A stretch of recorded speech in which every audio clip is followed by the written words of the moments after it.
नमस्कार साथियों, मैं डॉक्टर सैयद फ़हीम अली एक बार फिर से आपका स्वागत करता हूं टारगेट अभी की इस ऑनलाइन वीडियो डिजिटल क्लासेस में। साथियों, जैसे कि आपको पता है, ये एक स्पेशल सीरीज़ है जिसमें हम आपको विभिन्न प्रकार के जो परीक्षाएं आयोजित हो चुकी हैं उनके प्रश्न पत्रों के वीडियो सॉल्यूशंस दे रहे हैं। हम लोग अलग अलग अंकों में अलग अलग प्रश्न पत्रों की बात कर चुके हैं। आज इस अंक में हम जिसकी बात कर रहे हैं वो आपका KBS लाइब्रेरियन दिसंबर 2018 का पेपर है, जिसका तीसरा अंक है। ओके, और इसके 2 अंक उम्मीद है आपने पहले देख लिए होंगे, जिसमें मैंने 25 यानी कि लगभग 50 प्रश्नों की बात कर चुके हैं। इस अंक की शुरुआत करते हैं अगले प्रश्न के साथ। देखिए, अगला जो प्रश्न है हमारा दैट इज नंबर 51। निम्नलिखित में से कौन सा विवरणात्मक कैटलॉगिंग के लिए एक मानक है? देखिए, जब नाम आता है कि कैटलॉगिंग की बात की जा रही है यहाँ पर, या और वो इसमें से कौन सा है आपका विवरणात्मक कैटलॉगिंग यानी कि डिटेल कैटलॉगिंग की बात की जाएगी, तो आप Z39.50 जो है ये आपका एक प्रोटोकॉल है। ओके, OSI एक आपका मॉडल है और RDA रिसोर्स डिस्क्रिप्शन ये भी आपका स्टैंडर्ड है। तो अल्टीमेटली ये मानक की बात की जा रही है, तो 4 मानक देके आपको कंफ्यूज किया जा रहा है। लेकिन आपको पता होना चाहिए कि RDA का मतलब है resource description and access. Okay, तो वर्तमान में हम इसको काम में लेते हैं। RDA का मतलब है रिसोर्स डिस्क्रिप्शन एक्सेस। तो जो कैटलॉगिंग की जो हमारी पद्धति चल रही है, जिसको हम एंग्लो अमेरिकन कैटलॉगिंग कहते हैं, एंग्लो अमेरिकन कैटलॉगिंग AACR, फिर AACR फर्स्ट है, फिर AACR सेकंड है, उसको सेकंड का भी रिवाइज एडिशन है।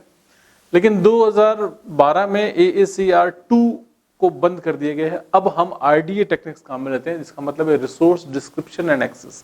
ये स्टैंडर्ड फॉर्मेट हमने काम में लेना शुरू कर दिया है और ये हमारा जो है IFLA की देन है, international federation of library association की देन है, और इसी के माध्यम से अब हम जो है इस पे काम कर रहे हैं। तो आपको पता होना चाहिए, ये सवाल 2-3 बार अलग तरीके से पूछा गया। एक बार ये भी पूछा गया कि वर्तमान में AACR 2R को जो किससे रिप्लेस कर दिया गया, तो that is again RDA, that is known as resource description and access. Next, बीज गणित को किस प्रकार के विषय के रूप में वर्गीकृत किया जा सकता है? तो बीज गणित जो है आपका एल्जेब्रिक बात की जा रही है, मैथमेटिक्स, ये मैथमेटिक्स का एक प्रकार है। तो ये जो है आपका बेसिक सब्जेक्ट है, लेकिन जो है प्राथमिक नहीं है। आप समझेंगे, बेसिक सब्जेक्ट तो है, यानी कि बीज गणित एल्जेब्रा की बात की जा रही है, तो एल्जेब्रा बेसिक सब्जेक्ट है आपका मैथमेटिक्स का, लेकिन प्राथमिक नहीं है। प्राथमिक यानी कि जिसको हम फ्रंट लाइन में काम में लें, जैसे कि फिजिक्स, केमिस्ट्री, मैथमेटिक्स, बॉटनी, ये प्राथमिक सब्जेक्ट है। तो गैर प्राथमिक है, ओके, लेकिन बेसिक सब्जेक्ट है। तो गैर प्राथमिक जटिल विषय नहीं है। ओके, ये आपका गैर प्राथमिक है, बुनियादी, बिल्कुल ये सही बात है आपका, है ना, ये गैर प्राथमिक है, आपका बुनियादी सब्जेक्ट है आपका। और प्राथमिक बुनियादी विषय अगर मैथमेटिक्स, केमिस्ट्री, फिजिक्स होता तो उसको हम कहते हैं, तो वो प्राथमिक बुनियादी विषय होता। ओके, मिश्रित विषय जहां पर 2 सब्जेक्ट मिल रहे होते तो यहाँ मिल नहीं रहे। मैथमेटिक्स का ही, बीज गणित का ही एक भाग है बीज गणित, इसलिए बुनियादी सब्जेक्ट है, लेकिन गैर प्राथमिक है, पहले नहीं है, बाद में है। Okay, so this is the correct answer. Next बात करते हैं, राष्ट्रीय पुस्तकालय सप्ताह का आयोजन भारत में कब से प्रारंभ हुआ? इट इज 1968, मैंने आपको पहले भी बताया है। ओके, तो राष्ट्रीय पुस्तकालय सप्ताह दिवस 14 नवंबर 14 से 20 नवंबर। ओके, इसके किसके द्वारा चलाया गया? तो ILA, आपको ये भी याद रखना है। ओके, 1968 में किसके प्रयासों से चला? तो ये आपका ILA, इंडियन लाइब्रेरी एसोसिएशन के सहयोग से जो है हमने इसको चलाना प्रारंभ किया। 1933 जो है ILA की स्थापना है, इसलिए ये आपका गलत आंसर है। ओके, 1958 भी नहीं और 72 भी नहीं है। Okay, the fact correct answer is that it is 1968 with the help of ILA। किस वर्ष में एग्रिस एक वैश्विक सार्वजनिक डोमेन डेटाबेस का संचालन प्रारंभ हुआ? देखिए, वैश्विक सार्वजनिक यानी कि एग्रिस की बात की जा रही है, और एग्रिस मैंने आपको जो पढ़ाया, मैंने आपसे कहा कि ये एग्रिस में आपको 2 चीजें तब भी मैंने आपको याद करने के लिए कहा था। पहला आपका 1975 किया था, और दूसरा मैंने आपसे कहा था रोम, इटली। ये याद कर लीजिएगा, क्योंकि सवाल केवल यही बनेगा एग्रिस के ऊपर के इसकी स्थापना और प्लस कहाँ पर। तो 1975 रोम, इटली। तो अगर आपसे पूछा जाएगा रोम, इटली, तो भी आंसर सही है, और 1975 भी है। तो यहाँ पर सवाल बहुत सिंपल क्वेश्चन पूछा गया, एग्रिस के स्थापना ईयर से पूछा गया। अगला प्रश्न, निम्नलिखित में से कौन सी डेटाबेस की एक विशेषता है? डेटाबेस आप समझते हैं, डेटाबेस का मतलब होता है that is DBMS, database management system की बात की जा रही है। कई सारे DBS के एग्जाम्पल्स हैं। फॉक्सप्रो एक DBMS का एग्जाम्पल है, DBase एक एग्जाम्पल है। देन उसके बाद हमने आज की डेट में हम काम में लेते हैं MyPHP, MySQL, ये डेटाबेस के कई सारे ऐसे नाम हैं। देखिए, डेटाबेस के अंदर सबसे इंपॉर्टेंट होता है कि बहुत सारा डेटा होता है और भंडार के रूप में वहाँ पर संग्रहित रहता है। उनमें से हम उन्हें रिट्राइव करते हैं। तो रिट्राइव करने के लिए हम बेसिकली कंप्यूटर से प्रश्न पूछते हैं, और प्रश्न पूछते हैं तो प्रश्न उसका उत्तर देता है। जैसे मान लीजिए डेटाबेस मतलब बहुत, जैसे लाइब्रेरी की बात करो, लाइब्रेरी में बहुत सारी किताबें, उसका सब कुछ डेटाबेस आपने डाल देगा।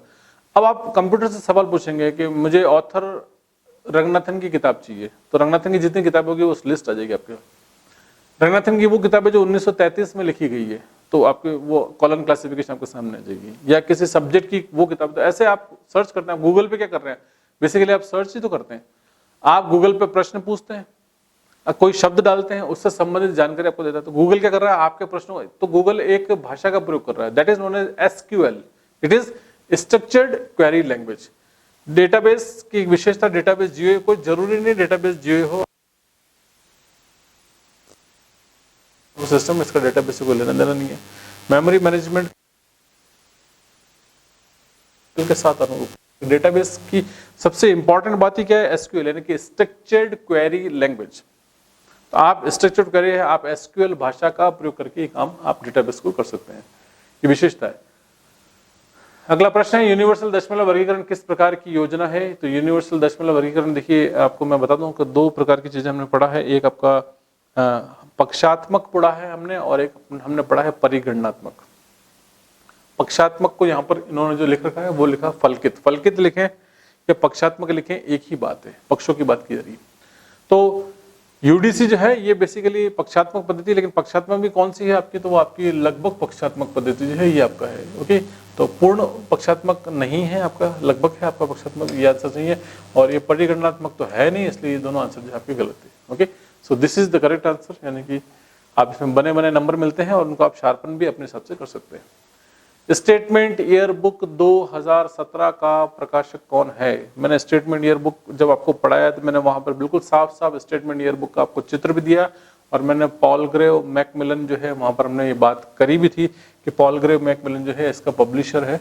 ओके, सो इसमें कोई लॉजिक नहीं है, अब इसमें केवल आपको याद ही करना है, क्योंकि आपको पता है, तो क्योंकि यूरोपा भी हो सकता था, और ये सारे प्रकाशक हैं बड़े बड़े, ऑक्सफोर्ड यूनिवर्सिटी प्रेस है। ओके, लेकिन स्टेटमेंट ईयर बुक का प्रकाशक जो है पॉल ग्रेव मैकमिलन है, और मैंने आपसे कहा था कि सवाल एग्जाम में आ सकता है। Okay, so this is important. अगले प्रश्न की हम बात करते हैं, प्रबंध सिद्धांत जो है एस्पिरिट डे कॉर्प का अर्थ क्या है। प्रबंध के 14 सिद्धांत हैं। ओके, और ये 14 सिद्धांत जो आपको हेनरी फ्योल ने दिए हैं। जब फ्योल मैंने आपको पढ़ाया तो फ्योल के मैंने 14 सिद्धांत भी आपको बताया। उन 14 सिद्धांत में लास्ट में जो 14वां सिद्धांत है उसके अंदर मैंने एक शब्द काम में लिया था, एस्पिरिट द कॉर्प। मैंने आपको ये भी कहा था कि अंग्रेजी में स्पिरिट द कॉर्प कहेंगे और हिंदी में इसको कहेंगे समूह भावना। ओके, वो वीडियो आप मेरा देख सकते हैं। ओके, वहां पर उस वीडियो में मैंने आपको ये बताया कि 14वां सिद्धांत जो है 14th नंबर का जो प्रिंसिपल है वहां पर स्पिरिट द कॉर्प लिखा है। मैंने कहा ये शब्द काम में लिया था और ये समूह भावना को दर्शाता है, काम करता है। ओके, तो यहाँ पर वही प्रश्न आपको सामने है कि प्रबंध का सिद्धांत एस्पिरिट द कॉर्प का अर्थ क्या है। तो ये समूह भावना जो है इसका अर्थ है, इसका सही आंसर आपके सामने है। ओके, तो और बाकी श्रमिकों का विकास नहीं है, अंगूठे के नियम भी नहीं है, और उत्तरदायित्व का निर्वाह भी जो है यहाँ पर नहीं दे रखा है। नेक्स्ट, जावा निम्न में से किस प्रकार की प्रोग्रामिंग लैंग्वेज है। देखिए जावा जो प्रोग्रामिंग लैंग्वेज है, मैंने आपको ये बताया था कि जावा एक प्रकार की इंटरनेट पर प्रयोग करने वाली भाषा भी है, वेब पेजेस बनाने के लिए भी है, वेबसाइट्स के लिए भी है, इंटरनेट प्रोग्रामिंग आधारित भाषा है, और प्लस साथ में ऑब्जेक्ट ओरिएंटेड भाषा है। क्योंकि ये आज सी नहीं है, C++ आपकी ऑब्जेक्ट ओरिएंटेड है, जावा आपकी ऑब्जेक्ट ओरिएंटेड है। तो ये सब जितनी आज की लैंग्वेज काम में ली जा रही है ये सब ऑब्जेक्ट ओरिएंटेड भाषा है। तो यहाँ पर जो पूछा गया है जावा कैसी है, पब्लिशिंग है, स्क्रिप्टिंग है, एल्गोरिथम है, लेकिन ये सब तो है, लेकिन इसमें सबसे इंपॉर्टेंट क्या है, जावा क्या है, ऑब्जेक्ट ओरिएंटेड प्रोग्रामिंग भाषा है, जिसको हम OOPS कहते हैं। तो ये C++ के साथ ही काम करती है। तो ये इस भाषा का जो एक फीचर है। नेक्स्ट, निम्नलिखित में से कौन सी नेटवर्क टोपोलॉजी में केवल बाहर निकली हुई होती है, जिसमें केबल के छोर को वापस नहीं लाया जाना चाहिए। तो ये दैट इज ये इस प्रकार का स्ट्रक्चर होता है आपका। ओके, दोनों तरफ से हम ऐसे केबल बाहर निकली होती है। Okay, so this is known as bus topology. इसको क्या कहेंगे आपको, BUS, बस टोपोलॉजी कहते हैं। तो यहाँ पर जो आंसर है रिंग नहीं है। ओके, इसका करेक्ट आंसर जो है बस है, रिंग नहीं है, मैश नहीं है और स्टार नहीं है। ओके, तो ये बस की तरह समान चलती है। ये टोपोलॉजी के वाली क्लास के अंदर भी दे रखा है, वहां पर आप देख सकते हैं। नेक्स्ट, निम्नलिखित में से कौन सी ज्ञान की विशेषता सही है। देखिए ज्ञान की विशेषता की बात की जा रही है यहाँ पर। ज्ञान की कई विशेषता, मैंने आपको बताया, ज्ञान का संबंध बताया। सबसे पहले डेटा है, डेटा से बनी आपकी इंफॉर्मेशन है, और इंफॉर्मेशन से आपका बना है नॉलेज है। डेटा नहीं होगा तो इंफॉर्मेशन नहीं बनेगी। ओके, डेटा भी ऐसा होना चाहिए जिसको प्रोसेस करने पर इंफॉर्मेशन बनेगा, उसी को हम डेटा कहेंगे। ओके, तो डेटा मीनिंगफुल होना चाहिए आपका। तो डेटा से बनेगी आपकी इंफॉर्मेशन और इंफॉर्मेशन से बनेगा आपका नॉलेज यानी ज्ञान बनेगा। तो ज्ञान निर्भर करता है किसके ऊपर, आपका इंफॉर्मेशन में। अगर इंफॉर्मेशन नहीं होगी तो ज्ञान नहीं बनेगा। तो ज्ञान बेसिकली यहाँ पर सवाल पूछा गया है कि निम्नलिखित में कौन सी ज्ञान की विशेषता है। ज्ञान निर्भर होता है, ज्ञान आत्मनिर्भर होता है, ज्ञान सीमित होता है, संपूर्ण होता है। तो ज्ञान की सबसे पहली विशेषता ये है कि ज्ञान जो है वो क्या होता है, आपका निर्भर होता है। डिपेंड करेगा किस पे करेगा तो वो सूचना पर निर्भर करेगा। ओके, तो आत्मनिर्भर नहीं है। ओके, ज्ञान सीमित भी नहीं है। ओके, और ज्ञान संपूर्ण होता है ये नहीं है। तो ज्ञान किस पे डिपेंड कर रहा है, दैट इज नोन एज सूचना पर निर्भर कर रहा है, इसलिए ज्ञान जो है वो निर्भर होता है। अगला प्रश्न देखें, आजीवन सीखने के लिए सूचना साक्षरता पर दिशा निर्देश यानी कि guideline of information literacy for life long learning, ये किसने विकसित किया। तो ये अंतरराष्ट्रीय स्तर पे जो है आपका इफ्ला ने विकसित किया है। ये इफ्ला का प्रोग्राम है। ओके, इसलिए मैंने आपसे पहले भी कहा था कि देखिए अंतरराष्ट्रीय स्तर पे जब चीजें आती है तो ये सब कुछ जो है अंतरराष्ट्रीय, बहुत सारे ऐसे सवाल आ चुके हैं आज दिन, तो जिनके हम आंसर जो हमने देखा है कि अंतरराष्ट्रीय स्तर पे कोई परियोजना है, कुछ चीजें, तो इफ्ला जो है उसका सही आंसर आमतौर पर ऐसा होता है। ओके, तो दिस इज इफ्ला, आजीवन सीखने के लिए सूचना साक्षरता पर दिशा निर्देश, गाइडलाइन ऑफ इंफॉर्मेशन लिटरेसी और लाइफ लॉन्ग लर्निंग किसके विकसित किया, तो ये इफ्ला ने विकसित किया है। अगला प्रश्न, निम्नलिखित में से कौन से आंकड़े पाठकों की पसंद, नापसंद और प्रतिक्रियाओं को जानने के लिए सबसे अच्छा है, यानी कि कहाँ मिलेंगे। तो ये सारे आंकड़े कहाँ मिलेंगे आपको, आंकड़े मिलेंगे आपको परिसंचरण अनुभाग में, यानी कि जो आपका सर्कुलेशन है आपका, दैट इज इंपॉर्टेंट, क्योंकि यूजर की इंफॉर्मेशन इनके पास ही है, अधिग्रहण के पास यूजर की इंफॉर्मेशन नहीं है, टेक्निकल के पास भी नहीं है, अनुक्रम यूजर की इंफॉर्मेशन कौन रखेगा, तो यूजर की इंफॉर्मेशन सर्कुलेशन डिपार्टमेंट रखेगा, क्योंकि वही यूजर्स को रजिस्टर्ड करता है, वही यूजर को किताबें जारी करता है, उनसे प्राप्त करता है। तो सब कुछ यूजर का डेटा कहाँ मिलेगा आपको, वो आपका परिसंचरण विभाग के पास ही आपको मिलेगा। अगला प्रश्न है, उपयोगकर्ता प्रोफाइल क्या होता है। तो उपयोगकर्ता प्रोफाइल जो है आपका उपयोगकर्ता सूचनाओं के व्यवहार को प्रभावित करने वाले अभिलक्षण है, उपयोगकर्ता द्वारा पुनः प्राप्त दस्तावेजों की सूची है, एक उपयोगकर्ता का बायोडाटा है और उपयोगकर्ता द्वारा आवश्यक दस्तावेजों की सूची। तो ये बेसिकली देखिए यूजर प्रोफाइल जब बनाते हैं तो उपयोगकर्ता सूचना के व्यवहार को प्रभावित करने वाले अभिलक्षण जो है, ये फर्स्ट आंसर जो है इसका सही है, क्योंकि जब हम बनाते हैं ये एक सर्विस होती है आपकी जिसको हम बोलते हैं SDA बोलते हैं, that is selected dissemination information है। तो उसके अंतर्गत जो है आपको ये प्रोफाइल बनाते हैं और लक्षणों की हम बात करते हैं, क्योंकि उपयोगकर्ता पुनः प्राप्त दस्तावेज की सूची कोई जरूरी नहीं है ये आपका उसके अंदर आप लिखेंगे। हाँ, यहाँ पर एक उपयोगकर्ता का बायोडाटा की जानकारी यूजर प्रोफाइल के अंदर होती है, ये सही बात है, लेकिन जो यहाँ पर है सबसे इंपॉर्टेंट है उपयोगकर्ता सूचनाओं के व्यवहार को प्रभावित करने वाले अभिलक्षण, यानी कि यूजर जो इफेक्टिव जो है, क्या चीजें यूजर को चाहिए, तो दैट इज इंपॉर्टेंट, और ये सब कुछ जो है हम लोग यूजर प्रोफाइल के अंदर लिखते हैं। तो यहाँ पर जो है ये उपयोगकर्ता प्रोफाइल यहाँ पर इंपॉर्टेंट है। नेक्स्ट, निम्नलिखित में से कौन सी TQM तकनीक जो है 80-20 नियम का निर्धारण करती है। देखिए TQM के अंदर मैंने आपको बताया, TQM में भी जब आप विश्लेषण की बात करते हैं तो हम लोग चार्ट बनाते हैं 80-20 वाला, जिसको हम परेटो चार्ट कहते हैं, आपको ध्यान होगा। परेटो एक हिस्टोग्राम बनाते हैं, है ना, एक हम लोग परेटो चार्ट बनाते हैं। तो यहाँ पर हम लोग हिस्टोग्राम नहीं है, लेकिन फिशबोन भी नहीं है, क्योंकि बात किसकी हो रही है, बात हो रही है TQM की बात हो रही है। तो TQM में हम लोग क्या बनाते हैं, परेटो चार्ट बनाते हैं, दैट इज नोन एज विश्लेषण, ये इंपॉर्टेंट है। तो परेटो ही जो है इसका सही आंसर है। ओके, पाई चार्ट नहीं बनाते, पाई चार्ट भी एनालिसिस के लिए काम आता है, लेकिन TQM में काम में नहीं आता, फिशबोन भी नहीं आता और हिस्टोग्राम भी नहीं आता है। तो इसका जो सही आंसर है वो परेटो विश्लेषण चार्ट है, क्योंकि संबंध किससे है इसका, आपका TQM से, और 80-20 रेशियो जो है वहां पर वो दिखाता है। नेक्स्ट, पुस्तकालयों में पुस्तक अधिग्रहण कार्य में इंडेट का अर्थ क्या होता है। देखिए इंडेट जो है वो हम लोग करते हैं, जितने भी हमारे हम अलग अलग हेड्स बनाते हैं जिसके अंदर हम लोग करते हैं, तो जो हेड, कुछ हेड ऐसे हैं जिनको हम लोग स्वीकृत करते हैं, कुछ को अस्वीकृत करते हैं। तो जितने स्वीकृत हो जाते हैं वो इंडेट हो जाते हैं। तो स्वीकृत मदों की जो सूची है वो आपका इंडेट कहलाता है। ओके, तो यहाँ पर ऑर्डर किए गए मदों की सूची नहीं कहलाता है। ओके, पंजीकृत भी नहीं होता है, अस्वीकृत भी नहीं है, स्वीकृत है। तो इन दोनों में कंफ्यूजन रहता है। तो जितने स्वीकृत है, तो स्वीकृत मदों की सूची जो है वो आपका इंडेट है, अस्वीकृत इसका जस्ट अपोजिट हो गया, और पंजीकृत मद भी नहीं है, ऑर्डर किए। तो ये this is the correct answer, that is स्वीकृत मदों की सूची कहलाती है। ओके, नेक्स्ट क्वेश्चन है आपका, SR रंगनाथन द्वारा विकसित वर्गीकरण के सामान्य सिद्धांत निम्नलिखित में से किस श्रेणी में वर्गीकृत किए जाते हैं। तो देखिए मैंने आपको क्लासिफिकेशन थ्योरी भी पढ़ाई थी मैंने आपको, और क्लासिफिकेशन थ्योरी मैंने आपको बताया था दो तरह की थ्योरी होती है। ओके, एक आपकी डिस्क्रिप्टिव थ्योरी है और एक आपकी डायनेमिक थ्योरी है। डायनेमिक यानी कि गतिशील, तो डायनेमिक थ्योरी में केवल रंगनाथन ही है। डिस्क्रिप्टिव में 5 लोगों का नाम लिखा था, मैंने आपको रिचर्डसन पढ़ाया था, वहां पर मैंने आपको WCB शेयर्स पढ़ाया, JD ब्राउन पढ़ाया, ओके, हुल्मे की थ्योरी हमने वहां पर पढ़ी हमने, ओके। ये नाम हमने किस में पढ़े थे, दैट इज डिस्क्रिप्टिव। लेकिन जब हम डायनेमिक थ्योरी की बात करते हैं तो डायनेमिक थ्योरी में केवल नाम आता है that is doctor S R Ranganathan, तो रंगनाथन का नाम ही आएगा, ओके। तो दिस इज इंपॉर्टेंट कि रंगनाथन द्वारा विकसित वर्गीकरण सामान्य सिद्धांत की, और यहाँ पूछा गया रंगनाथन किस श्रेणी में आता है, तो गतिशील सिद्धांत जो है वर्गीकरण का, कौन सा आंसर सही है इसमें, तो गतिशील सिद्धांत, क्योंकि डायनेमिक थ्योरी है, वर्गीकरण का स्थिर सिद्धांत नहीं है, उन्नत वर्गीकरण भी नहीं है, और वर्गीकरण का वर्णात्मक भी नहीं है, ओके। सो गतिशील dynamic theory of classification is given by doctor S R Ranganathan. Next अगला सवाल है, international federation of library association and institution की स्थापना कौन से वर्ष में की गई। 1927 आपको बहुत अच्छे से याद होगा, मैंने इफ्ला के बारे में आपको बहुत अच्छे से पढ़ाया है, और आपको ये भी ध्यान होना चाहिए कि 30 सितंबर 1927, और मैंने आपसे ये कहा था कि 1927 अब 2027 आने में ज़्यादा समय नहीं है। इफ्ला ग्रांड जो है अपना सेलिब्रेशन करेगा इसके ऊपर, यानी कि सबसे बड़ा आयोजन होगा, क्योंकि 100 साल इफ्ला को होने वाले हैं, ओके। तो 1927 वाले जो 100 साल है आपके कब होंगे, 2027 में होंगे।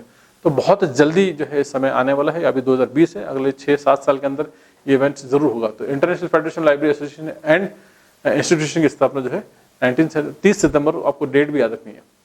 अगला प्रश्न है, मूल बुनियादी विषय पर एक या एक से अधिक वियोजक लगने की प्रक्रिया को क्या कहा जाता है। तो मूल बुनियादी विषय, जैसे मेन सब्जेक्ट है उसके ऊपर एक से अधिक वियोजक लगेंगे, है ना, तो ये बेसिकली क्या है कि सब्जेक्ट है, सब्जेक्ट के ऊपर लेयर्स की बात हो रही है ना, तो वियोजक अगर लेयर्स लगती है और सब्जेक्ट के ऊपर नई चीजें आती है, नवीनता आती है, तो ये बेसिकली एक प्रकार से परत हो रही है, और ये लैमिनेशन कहलाएगा आपका, ओके। सो अनाच्छादन नहीं है, ओके, विलय भी नहीं, विलय क्या यानी कि आपका एक फ्यूजन है आपका, ओके। तो एक फ्यूजन होता है, एक फिशन होता है, तो विलय आपका यहाँ पर नहीं है, ओके। एग्लोमेरेशन भी नहीं है, ओके। नेक्स्ट आपका अनाच्छादन भी नहीं है, आपका सही आंसर जो है इट इज द लैमिनेशन। तो लैमिनेशन है। आप इसके लिए मेरा सब्जेक्ट फॉर्मुलेशन वाला आप वीडियो देख सकते हैं, वहां पर मैंने बहुत डिटेल में आपको सबके बारे में बताया, और ये सब जो चीजें हैं रंगनाथन ने बताई है। तो रंगनाथन ने बताया कि 4 तरह के मेथड, जिसमें लूज असेंबलीज है आपका, एक फ्यूजन है, एक आपका फिशन है, ओके, और ये आपका एग्लोमेरेशन, ये वहां पर सारी चीजें आपको डिटेल में आपको दे रखी है। तो this is the example of आपका लैमिनेशन है, जहां पर हम एक परतों की बात कर रहे हैं। निम्नलिखित में से कौन से राज्य ने लोक पुस्तक अधिनियम लागू किया है।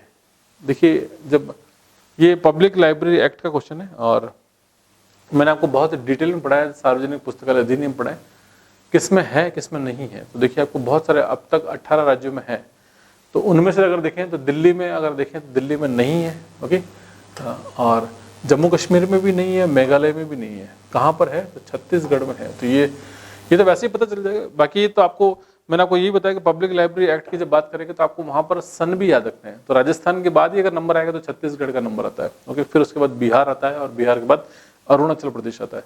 तो लास्ट के अंदर जो सीरीज आप उस टेबल को देखेंगे तो आप अंत में देखेंगे 2006 के बाद जो है छत्तीसगढ़, राजस्थान के बाद जो है छत्तीसगढ़ का नंबर आपको वहां पर मिलेगा।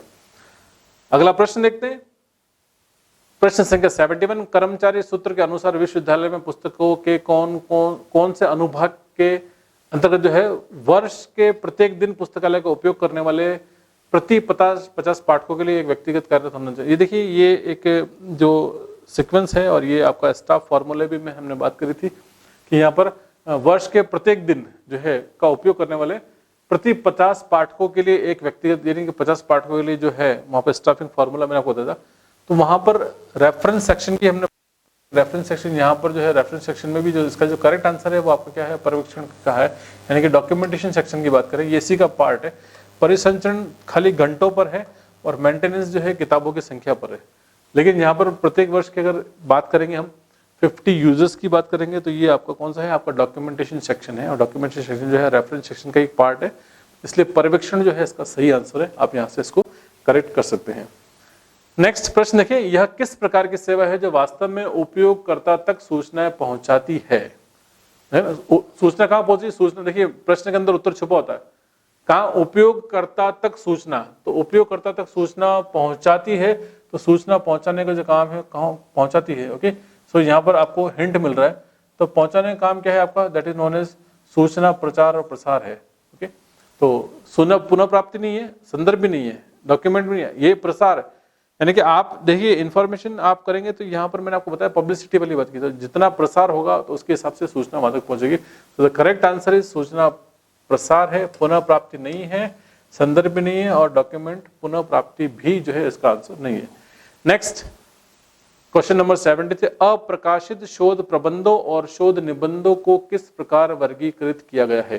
तो बेसिकली देखिए ये जो है ये जो आप जितनी भी चीजें हैं ये अव्यावसायिक चीजें हैं। ओके, साहित्य की बात करेंगे तो कैसा है, अल्पकालिक यानी कि शॉर्ट ड्यूरेशन वाला नहीं है। ओके, तो ये आपका गलत आंसर है। द्वितीयक साहित्य भी नहीं है क्योंकि प्राइमरी है आपका ये तो। ओके, तृतीयक भी नहीं है, क्या है आपका अव्यावसायिक है। ओके, तो it is non commercial. Okay, अव्यावसायिक जो साहित्य आपका शोध प्रबंध है, शोध निबंध है, ये सब चीजें ये बेसिकली यूनिवर्सिटी लाइब्रेरीज के अंदर जो है आपका जितना भी रिसर्च आर्टिकल है उससे संबंधित है। Okay, so this is the correct answer. अगला प्रश्न देखते हैं, अनुक्रमण स्रोत और अमूर्त पत्रिकाएं किस प्रकार के सूचना स्रोत है। देखिए अनुक्रमण स्रोत यानी कि हम बात कर रहे हैं किसकी बात कर रहे हैं, इंडेक्सिंग की बात कर रहे हैं। तो ये स्रोत जो है, और कौन सी अमूर्त यानी इंडेक्सिंग और एब्स्ट्रैक्ट दोनों की बात कर रहे हैं। तो इंडेक्सिंग और एब्स्ट्रैक्टिंग बेसिकली क्या है, तो ये एक प्रकार की लिस्ट है आपकी। ओके, तो ये तैयार संदर्भ नहीं है क्योंकि आवश्यकता होने पर तैयार संदर्भ वो कहते हैं जो आवश्यकता होने पर मांग के आधार पर उपलब्ध कराया जाए, तो ये तैयार संदर्भ नहीं है। अल्पकालिक शॉर्ट ड्यूरेशन भी नहीं होता है, एक बार बन गया आपका, और ये वर्तमान कार्यक्रम में नहीं। बेसिकली जो सही आंसर है ये क्या है, ग्रंथ सूची है। तो जब भी, क्योंकि इंडेक्सिंग और एब्स्ट्रैक्टिंग ये दोनों ही सूचीकरण की ही बातें हम कर रहे हैं या लिस्ट की बात कर रहे हैं। सो this is an important list है, एक प्रकार की ग्रंथ सूची है। अगला देखें, CS list of subject heading सबसे पहले कब प्रकाशित की गई। सीएस लिस्ट की सब्जेक्ट हेडिंग की बात भी मैंने आपसे करी है। That is the correct answer is it is what 1923 CS list of subject heading हम बात करते हैं। और सीएस लिस्ट है मिनी अर्ल सीएस द्वारा, और इसका नाम भी जो है बाद में रखा गया क्योंकि पहले इसको सीएस लिस्ट नाम नहीं था। मिनी अर्ल सीएस की मृत्यु के पश्चात जो है बाद में इसको डेडिकेट किया गया है मिनी अर्ल सीएस को, इसलिए इसका नाम CS list of subject heading रखा गया। दो तरह की सब्जेक्ट हेडिंग है, एक छोटी लाइब्रेरीज के लिए सीएस लिस्ट, और बड़ी लाइब्रेरी को आप एलसीएसएच काम में लेंगे, that is Library of Congress subject heading. इन दोनों ही सब्जेक्ट हेडिंग का प्रयोग जो है पुस्तकालय में जब हम सूचीकरण करते हैं तो सूचीकरण में विभिन्न प्रकार के विषयों से संबंधित हम बात करते हैं, वहां पर हम लिस्ट बनाते हैं और कार्ड जब बनाते हैं उसमें सब्जेक्ट हेडिंग कार्ड बनाने के लिए कौन से शब्दों का प्रयोग करना है, कौन से शब्दों का प्रयोग नहीं करना है, इसके लिए एक संदर्भ ग्रंथ के रूप में जो है हम लोग ये CS list of subject heading और Library of Congress subject heading का प्रयोग करते हैं। ओके, तो ये प्रश्नों का उत्तर हुआ, और कुछ प्रश्न संख्या 51 से लेकर 75 तक हमने बात करी। ये हमारी जो सीरीज है, आज का जो पेपर है उसका तीसरा अंक है। उम्मीद है आपको प्रश्नों के उत्तर समझ में आएंगे और आपको ये भी तरीका समझ में आएगा किस प्रकार से प्रश्नों के उत्तर लिखने हैं। ओके, सो इस अंक में इतना ही। अगले अंक में फिर से बात करेंगे आपसे, कुछ बचे हुए प्रश्नों के साथ मुलाकात करेंगे। धन्यवाद।